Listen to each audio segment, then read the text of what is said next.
Ya, assalamualaikum warahmatullahi wabarakatuh. Jumpa lagi di channel Wijaya Teknik. Buat teman-teman sekalian, ini kali ini ada pekerjaan lagi ya untuk Toyota Hilux. Jadi Toyota Hilux Repo ini permasalahannya di dinamo starter ya. Jadi di dinamo starter. Nah, kali ini dinamo starternya itu tidak mau sama sekali ya. Jadi ini bukan cetek-cetek, tapi dia betul-betul tidak mau. Jadi ketika kita kontak on seperti ini, yang perlu kita pahami agar kita gampang ya membaca suatu penyakit atau masalah di starter Hilux ini. Nah, jadi ketika kita kontak on ya, ini sudah on. Nah, ini akinya dicabut ya, ini contoh aja.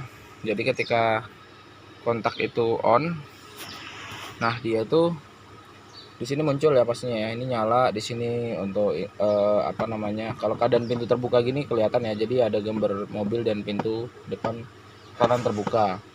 Nah, di sini jam juga menyala, jam digital juga menyala, dan cek engine serta indikator lain. Kemudian di saat kita melakukan proses start, kita harus menginjak kopling. Nah, di bawah ini ada switch pedal kopling ya. Nah, ada switch pedal kopling. Nah, ketika kita injak switch pedal kopling, dia akan mati. Ya, jadi untuk layar yang di MID ini mati, dan begitu pula di jam ini mati untuk beberapa detik saat kita melakukan proses start. Tapi jika layar ini tidak mati, yang di MID ini yang ada gambar mobilnya itu tidak mati ya, dan di jam ini pun tidak mati, kemungkinan besar switch koplingnya bermasalah ya. Jadi switch pedal kopling yang bermasalah. Untuk switch pedal kopling ini posisinya di sini. Ya, ini ada tonjolan ini ya, saya tidak bisa nunjuk karena pegang kamera. Nah, tonjolan ini itu adalah switch pedal kopling, dan ada dua kabel untuk meneruskan sinyal dari pedal kopling ini ya, agar bisa ke solenoid starter seperti itu. Jadi untuk permasalahannya itu kalau di switch pedal kopling seperti tadi, layar di MID ini dia tidak mati. Tapi jika di switch pedal kopling ini dia mati, berarti untuk di layar MID mati, berarti switch pedal kopling aman. Berarti kita langsung melakukan lanjutan untuk proses pengecekan ke bagian dinamo starter. Nah, kalau untuk aki sendiri kita bisa ngecek,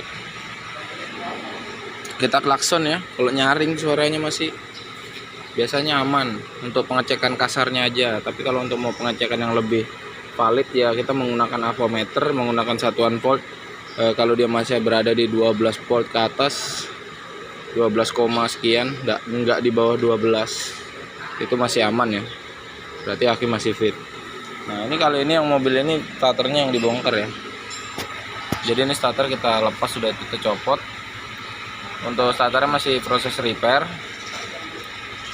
karena untuk temuan starternya yang bermasalah. Nah, untuk pengecekan sendiri, kalau untuk switch tadi dia ada di kabel ini ya.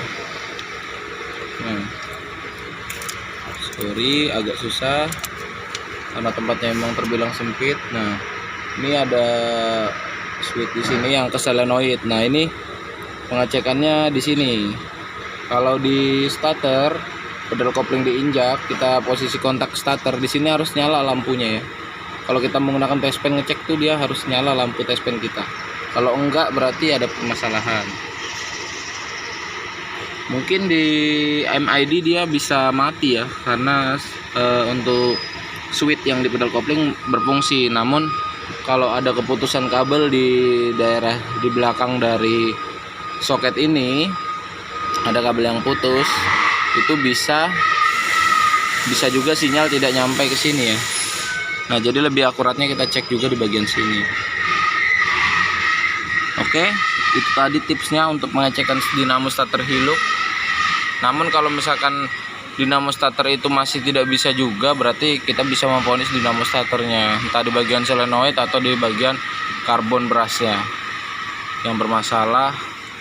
Nah, jadi seperti itu untuk pengecekan mudahnya saja untuk Toyota Hilux Repo.